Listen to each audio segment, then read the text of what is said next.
I tell no lies. That was a marathon session, was it not? Again, I apologize for the timing and the pushing of so much data in such a limited time, but hopefully you were able to get some knowledge out of that presentation and understand that HAFA is here to help. And I think I concluded that segment by saying that I've been doing this for a while.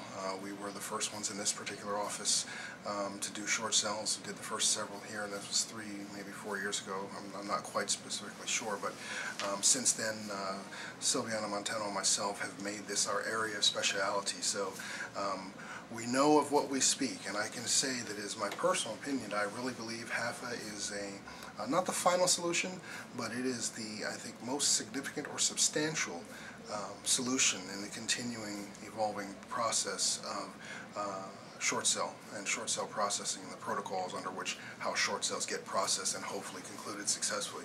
I think HAFA is going to be the biggest attribute to come along legislatively, as well as just implementation of different protocols within each lender themselves.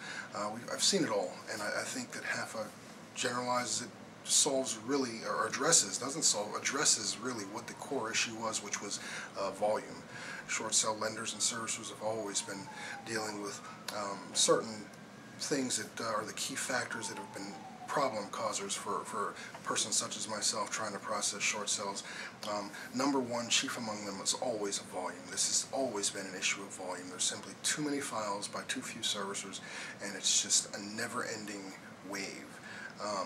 And a very large one. The second thing is also obviously the bank's desire to mitigate loss, which is difficult to do when the loss is $100,000, $200,000, or 50% of the original principal balance is just a loss. Not to mention the juniors who are just being wiped out and being offered maybe a couple of $1,000s for a total release of lien. Not to say debt forgiveness, but release of lien, at least initially. Just the huge losses, trying to figure out a way have lenders trying to figure out a way to reconcile within their own organizations the significant and enormous losses associated with this whole debacle and the short sell situation. I think personally that those two issues have been the primary problem, and I'm on the front line, so I can say that I believe that to be true, that most of the issues I've come up across or against have been dealing with either volume or the bank's inability to their satisfaction to mitigate their loss. I think that HAFA addresses both of these issues very well, and I think that we're in for a good ride. Moral of the story, if you're not involved with short sales, you might want to start. You might want to find a way to position yourself as a short sell specialist.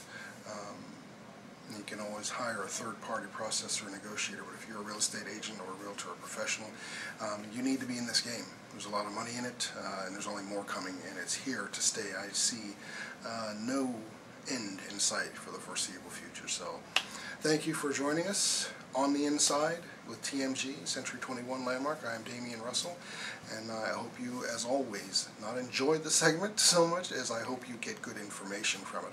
That's our goal, is to give you good insight, good information, both for real estate and mortgage professionals, as well as homeowners and home buyers.